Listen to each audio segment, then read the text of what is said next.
Ito ang aming narinig sa kanyang anak at ipinahayag naman namin sa inyo. Ang Diyos ay liwanag at walang anumang kadiliman sa Kanya. Kung sinasabi nating tayo ay may pakikiisa sa Kanya, ngunit namumuhay naman tayo sa kadiliman, nagsisinungaling tayo at hindi namumuhay ayon sa katotohanan. Ngunit kung namumuhay tayo sa liwanag, gaya niya na nasa liwanag, tayo'y nagkakaisa at ang lahat ng ating kasalanan ay nililinis ng dugo ni Jesus na kanyang anak. And from the very beginning, Scripture presents light as the first act of God's creative power. Sabi sa Genesis 1 verse 3, "Let there be light." That same theme continues in the Gospel of John, where Christ is revealed as the eternal Word and the true light who gives life to all. Then in 1 John, yung atin pong passage ngayon, the apostle declares with absolute clarity that God is light. In Him there is no darkness at all. Together, these three passages form a unified testimony that light reveals the very nature of God. It defines the mission of Christ, and it sets the believer's calling to walk as children of light. The theme of light and darkness is powerfully introduced in this opening chapter of 1 John. John declares that God is light, in Him there is no darkness at all, grounding the believer's understanding of God's nature. It is absolute purity and holiness. This image reconnects back to the creation account, yung sinabi ko sa Genesis, even sa John, na sinulat din naman ni John, sa Gospel of John, that Christ is revealed as the true light who gives life to all. Therefore, light becomes profound symbol of God's presence. Pag nanonood tayo ng pelikula, nakita natin liwanag, mga ganun, merong mabuti, light. Pag dark naman, kasamaan. And His truth and His radiant power transform those who walk with God. Palagi pong kinukumpara yung liwanag at kadiliman. Hindi lamang po sa Biblia compare yung light and darkness. Even sa mga literature, sa mga librong nababasa nyo, sa iba't ibang philosophy, yung yin-yang, yung mga Chinese philosophies, ganon, yung mga sinulat ni Aristotle, and other cultures, magkalaban po talaga yung dalawang yan, ang puwersa ng kadiliman at puwersa ng liwanag. Yan, magkalaban po yung puwersa ng kadiliman at ng liwanag. In the Bible, there are at least 45 to 50 specific passages in the Old Testament and even in the New Testament where light and darkness are directly compared or placed side by side in the same verse. So walking in the light means living in the purity, holiness, and grace that flow from God. On the other hand, to walk in darkness is to live in sin, deception, and separation from God. This life contradicts the very nature of God, who is light. John warns that claiming fellowship while living in darkness or sin is a lie, exposing the danger of hypocrisy and empty profession of faith. Kung tunay kang nakipag-isa kay Kristo, dapat bago ka nang nilalang. Ang tinatahak ng buhay mo ay patungo sa liwanag at hindi ka na dapat bumabalik pa sa kadiliman. Tayo po'y manalangin. Tulungan niyo po kami, aming Ama, sa pamamagitan ng inyong banal na Espiritu, na unawain ang inyong salita ngayong umagang ito. Maging masunurin kami, Panginoon, sa hinihiling ninyo sa amin. Dalangin namin, Panginoon, na liwanagin niyo po ang mga salita na aming maririnig ngayong araw na ito. Nang sa gayon kami po ay patuloy na maglakad sa landas ng matuwid, sa landas ng liwanag. Itong aming dalangin sa pangalan ni Jesus. Amen. This is the message we have heard from Him and declared to you. God is light. In Him there is no darkness at all. To begin our understanding of God, John sets the foundation with the declaration that God is light. This is not just a metaphor, but a revelation of His true nature. Light, it is an essence of pure, radiant, and flawless. It exposes what is hidden, guides those who walk in darkness, and gives life to all it touches. In saying that God is light, John emphasizes that there is no trace of evil, impurity, deception, or any flaw in Him. Perfect po ang ating Diyos. He is absolute holiness, truth, and goodness, shining without shadow or flaw. By definition, light cannot coexist with darkness. Yan, kung mahilig kayong magbasa ng mga scientific studies, darkness is simply the absence of light. And where God's presence is, darkness is driven away. This means that in God, there is no compromise, no mixture of good and evil, no hidden corner where sin can dwell. Unlike other worldly ideologies, yung sinabi ko nga kanina, such as yin-yang, ancient Greek philosophies, or even modern philosophies, yung mga New Age movement, John's declaration that God is light stands apart. Kasi ang tinuturo ng worldly principles na ito ay complementary forces daw, yung liwanag at dilim. Kailangan nandyan sila pareho para balanse ang mundo. So malita talaga si Thanos, no? Kasi gusto niyang balansehin yung mundo, pinindot niya yung, kung ano man pinindot ba niya yun, inactivate niya yung ganun, tapos nawala kalahati ng mundo eh. Kasi gusto niya ng balanse. Yan. But in the Bible, it is not that. There's a distinction between evil and good, light and darkness. The scripture insists that in God, there is no darkness at all. No balance needed between the two, no mixture and no compromise. His holiness is absolute. His purity is unchallenged, and His light drives out every sin. Sabi sa Genesis chapter 1, verses 3 to 5, and God said, "Let there be light," and there was light. God saw that the light was good, and He separated the light from darkness. God called the light day, and the darkness He called night. And there was evening, and there was morning, the first day. Light is the purest, the most subtle, the most useful, and the most diffusive of all God's creation. It is therefore a very proper emblem of the purity, perfection, and goodness of the divine nature. It is very natural for us to associate light with what is good or divine. In popular culture and movies, the protagonist is often portrayed surrounded by bright light, a shining aura, or emerging from darkness into radiance. Pag nakita mo yung bida sa sumabog na building, lalakad siya, mula sa dilim, magliliwanag yung kanyang muka. This imagery reflects our instinctive belief that light symbolizes hope, truth, and victory over evil. And indeed, God is our hope, our truth, and our victory over evil. Sino po sa inyo yung nagagandahan pag nakakita ng mga bulaklak? Most flowers draw their strength and colors from the sunlight. In fact, did you know that a young sunflower actually follows the sun's path across the sky from sunrise to sunset, turning its face toward the light? So kapag baby pa yung bulaklak ng sunflower, susundan niya yung sinag ng araw. Parang solar panels, no? Na may automation. Yan. Pero syempre, pag lumaki na po yung sunflower, hindi niya na kayang i-bend yung kanyang ulo. Mabigat na siya masyado. Pero yun, fact po yun. On the other hand, there are creatures of the dark. Deep sea creatures hidden in the ocean's depths are often considered by human standards to be the ugliest of all.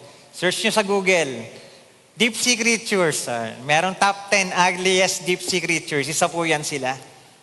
In the deepest parts of the sea, no light penetrates. Sa pinakamalalim na parte po, sobrang dilim na po doon. And these creatures, for survival, they have adapted to total darkness. Sa pinakailalim na parte po ng karagatan, wala nang pumapasok na liwanag. Kaya hindi na importante sa mga deep sea creatures yung kanilang itsura. Yan. Kung ikaw naman ay nagtatago sa kuweba o lagi ka lang nasa kwarto mong madilim, hindi ka nakakita ng salamin, walang liwanag, aanhin mo pa yung itsura mo. Hindi mo napapakialaman na yun kasi wala namang tinitignan, wala kang nakikita o kung ano pa man. So parang ganun po, nag-adapt yung mga deep sea creatures, mahirap ang pagkain doon, mahirap mag-survive. So instead na pagandahin nila yung kanyang anyo, gagamitin po nila yung kanilang katangian para makasurvive sa ilalim ng dagat. So the question is, will you live as a creature of the light, drawing life and beauty from God's presence, or will you remain as a creature of the dark, merely surviving in the shadows without His radiance? Kaya ang pangit po nung bukol ni Ate Belen kasi sinasara niya lagi yung bibig niya. Hindi na siya kumakanta eh. Ayaw na niya kumanta. Nadiliman po tuloy. Pero nung sinabi niya, Lord, kakanta na ako, nga. Naarawan po, nawala. Joke lang po yun, hindi po yun scientifico ha. Huwag niyong i-clip yun, baka i-clip niyo yung video. Joke lang yun. Pero ganun po, kung tayo po'y mananatili sa kadiliman, tayo ay lalong papangit. Yung ugali natin, papangit. Yung ating asal, at yung ating buhay ay hindi po patungo sa kagandahan. But if we walk in the light, we will see the radiance of God, and that radiance will also transform us into His beauty. Ephesians 5:8-10, For you were once darkness, but now you are light in the Lord. Live as children of light. For the fruit of the light consists in all goodness, righteousness, and truth, and find out what pleases the Lord. Paul reminds us in Ephesians 5:8 that by nature we were once darkness. Sabi po ron, we were once darkness, not just living in darkness, but darkness itself. This reveals the depth of our fallen condition. We are separated from God, enslaved to sin, and blinded by deception. Yet by grace, through Christ, we have been transferred from the dominion of darkness into His marvelous light. Colossians 1:13-14, For He has rescued us from the dominion of darkness and brought us into the kingdom of the Son He loves, in whom we have redemption, the forgiveness of sins. As believers, we no longer live in darkness because through Christ, we became children of light. Therefore, we must walk in the light. We must live in purity and holiness of our Father, who is the source of light. How are you living as a child of the light? And what part of your life still lingers in the shadow?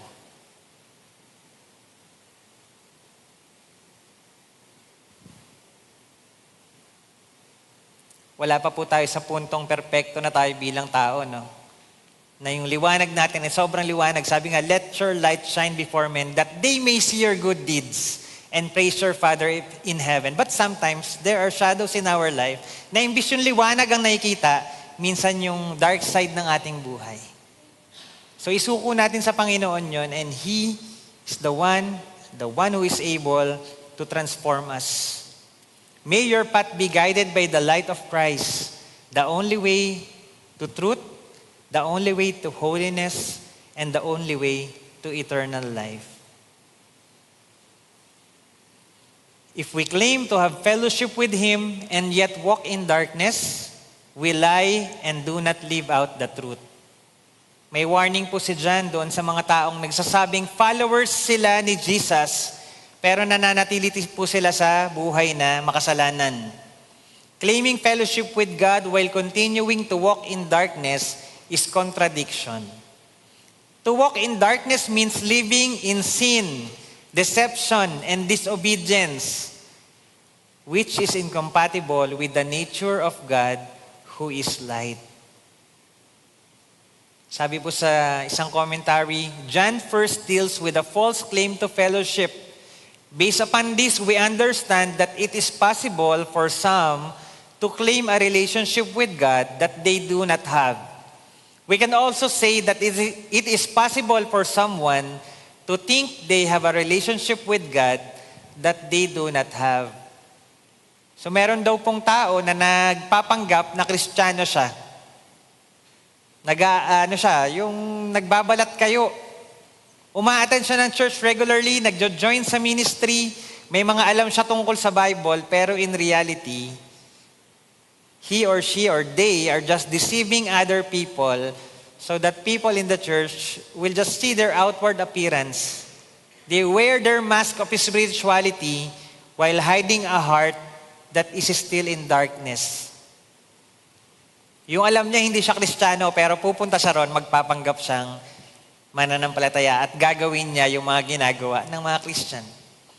Their faith is only external, it's just a performance, but not a genuine relationship with Christ. They deceive people by displaying a version of themselves that is not real. Meron din naman po mga tao na buong pagkakaakala niya, Christian siya. Ginagawa niya yung usual Christian practices, nagsisimba, nagpe-pray, at kung ano-ano pa, pero hindi niya alam yung kanyang sinasampalatayaan. Ma-attend lang siya kasi nayaya siya dun pero hindi naging deep yung kanyang pagkaunawa. Hindi siya nag-receive kay Jesus as Lord and Savior. Andun lang siya kasi ina-assume ng mga tao na, oy, uma-attend siya rito, oh, sige na, go na. Christian yan. Pero hindi pala, no? They are being deceived by the devil so that they will not know the truth of the gospel. At meron din pa yung katulad natin, na tunay na mananampalataya, pero hindi perpektong tao. Minsan po nagkakamali, minsan naliligaw sa dilim, pero patuloy na dinadala ng Diyos sa liwanag. Tayo po na nagsasabi, nakakabatid at may katiyakan sa ating pananampalataya ay kailangan na mamuhay sa katotohanan ng Diyos. John chapter 8, 31-32, to the Jews who had believed in Him, Jesus said, "If you hold to my teaching, you are really my disciples. Then you will know the truth, and the truth will set you free." So hindi lang po sapat pala na umaattend ka sa simbahan, ginagawa mo yung mga practices or kung ano man, but you must know the truth.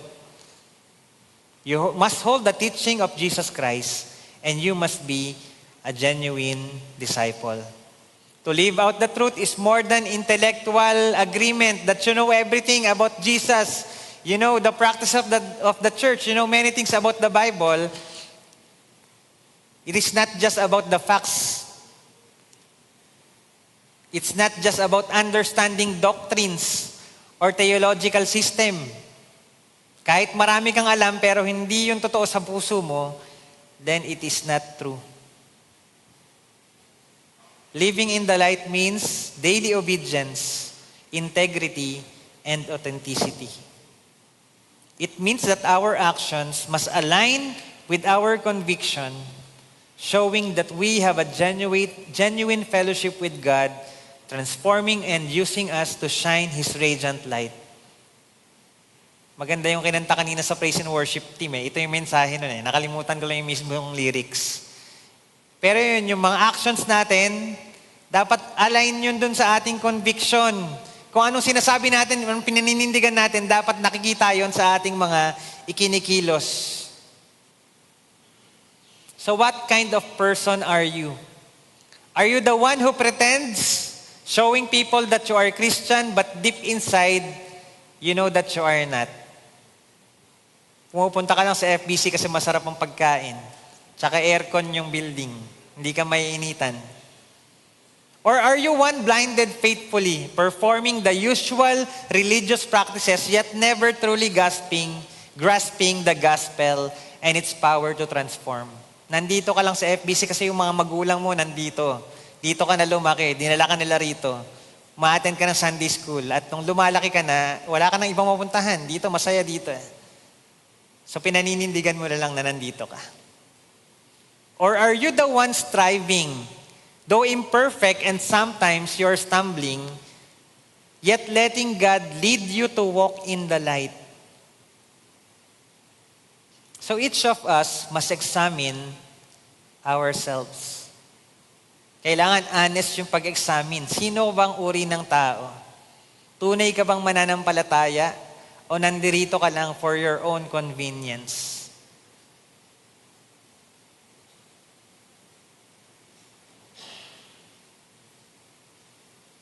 Repent from your sins, surrender fully to Jesus as your Lord and Savior, and choose to walk daily in the path of righteousness. In what ways does your daily life show that you are truly walking in the light and not just claiming to have fellowship with God? Papaano ka namumuhay sa katotohanan at lumalakad sa liwanag ng Diyos? What kind of person are you when no one is watching? What kind of person are you when you're outside the church, when you're at home, or at school, in your workplace, or even in your community, sa inyong neighborhood? Anong uring tao ka doon? Because living in the truth means letting your faith be seen not just in words, but in the way you live each day.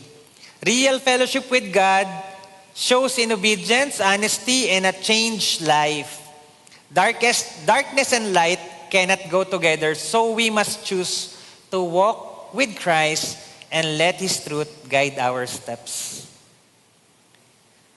But if we walk in the light as He is in the light, we have fellowship with one another, and the blood of Jesus, His Son, purifies us from all sin. The Christian life is described as walking, which implies activity. Christian life feeds upon contemplation, but it displays itself in action. Walking implies action, continuity, and progress. Since God is active and walking, if you have fellowship with Him, you will also be active and walking. Sabi po sa verse, di ba, walk in the light. Hindi naman sinabi sa verse na, sleep in the light, or masilaw ka sa liwanag, or mag-sunbathing ka sa sikat ng liwanag.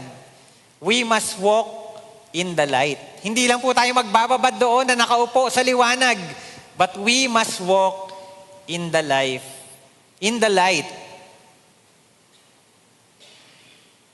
It is a lifelong journey, but it has a destination. Yung paglakad po sa liwanag, hindi kayo hinto sa ginagawa mong yan.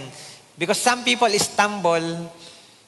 Maganda po yung lakad nila sa simula, pero at the middle, mas stumble sila. But some of them also, binabalik ng Panginoon sa liwanag. We have a destination, and that destination is eternity with God. Yung buhay na walang hanggan. Walking in the light is not only about fellowship with God, but also fellowship with one another. So tatahakin po natin sama-sama ito, yung papunta sa buhay na walang hanggan.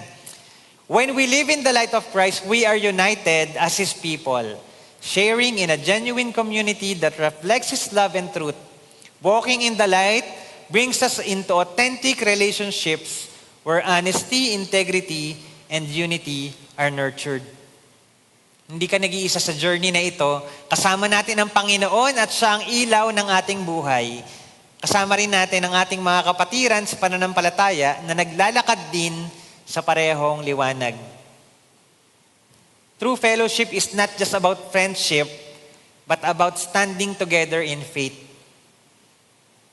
Kasi kung yung simbahan natin, puro friendship, puro eating, puro good things, yung masaya lang, nandito tayo, saya. Social club lang po yun. Organization lang yun. It's not a church. So a true church is a church where we stand together in our faith. Tinuturuan po natin ang bawat isa na sumunod sa utos ng Diyos at tibayan yung ating pananampalataya na hindi tayo masway o maakay sa maling katuruan. The church is a community shaped by God's love, where believers encourage one another to persevere, grow in holiness, and walk in the light. In this kind of fellowship, we find strength not only in God's presence, but also in the shared journey with our brothers and sisters, reminding us that we are never alone in pursuing purity and faithfulness to Him. Fellowship in Greek is koinonia. It can be translated as communion, participation, or sharing. Koinonia at its heart are the ideas of sharing, partnership, communion, and mutual contribution. The term gathers spiritual, relational, and material dimensions into a single reality.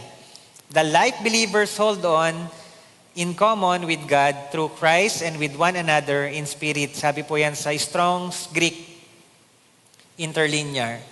Therefore, as a congregation, we share in Christ. We commune together. We participate in serving the Lord together. And we proclaim the gospel to all nations together. We also share in His suffering. We bear one another's burden. And we extend fellowship even in material things. Yung mga kulang, pinupunan po nung merong sobra. Yung mga may pangangailangan, tinutulungan ng merong sapat. We eat together. Hindi po mawawala, no? We eat together. And we fellowship together. We learn together. We laugh together. We cry together. This is koinonia, a fellowship that reflects the love of Christ in both word and deed. John also reminds us that the blood of Jesus continually cleanses us from all sin. This cleansing is not one-time event but an ongoing work of Christ in our lives.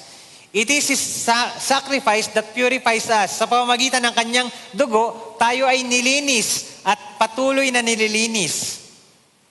As we remain in His light, we experience both the joy of fellowship and the freedom of being washed clean by His blood.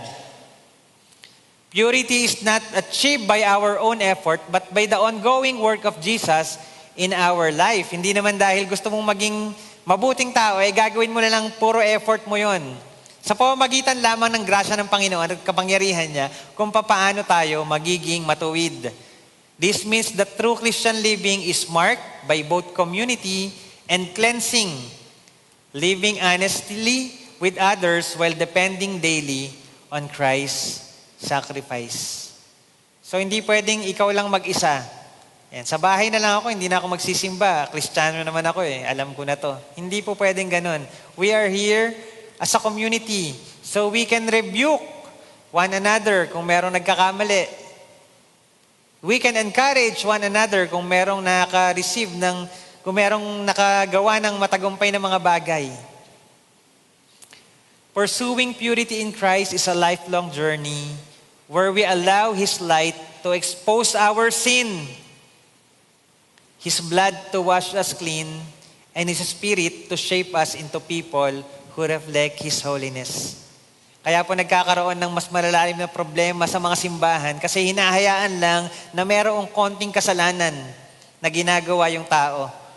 Tapos may expose, malaki na ang kasalanan, magulo na ang sitwasyon. So kung meron po tayong nakikitang kasalanan, kadiliman, sa kung kanino man, early pa lamang po, i-expose natin, i-rebuke natin, at i-ask natin ng Panginoon to clean. Therefore, we must actively pursue a life of purity. Individually tayo po, i-pursue natin, dapat pure tayo. Hindi natin ginagawa yung mga bagay na hindi natin ginagawa, na hindi dapat gawin bilang mga Kristiyano. We also look at one another. Bantayan natin yung isa't isa. Ano bang ginagawa mo? Karapat-dapat ba yan sa harapan ng Diyos o hindi? Kasi baka nasanay na lang tayo na ganun. Ihintayin nating ma-expose big time yung kasalanan, then there will be trouble at the end. Purity is not a burden, but a testimony of God's transforming power at work within us.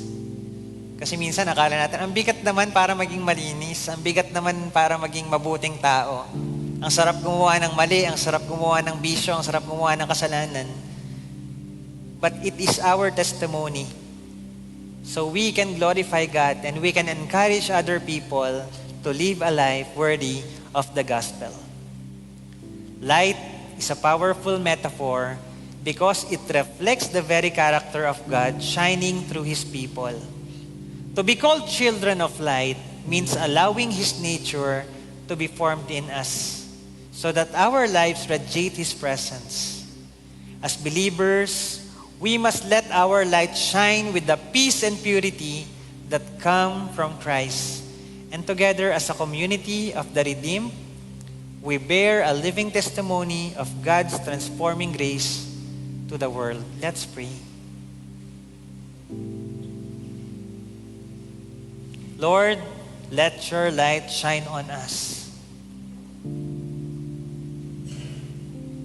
so we can worship you and we can share to other people this kind of light, not just by words, but also in deeds. Panginoon, linisin niyo po ang aming mga puso nang sa gayon magkaroon kami ng confidence na lumakad sa liwanag. Taglayin namin, Panginoon, ang inyong kapangyarihan. Nang sa gayon, Panginoon, maibahagi namin ang mabuting balita ng aming Panginoong Jesucristo. This is our prayer in Jesus' name.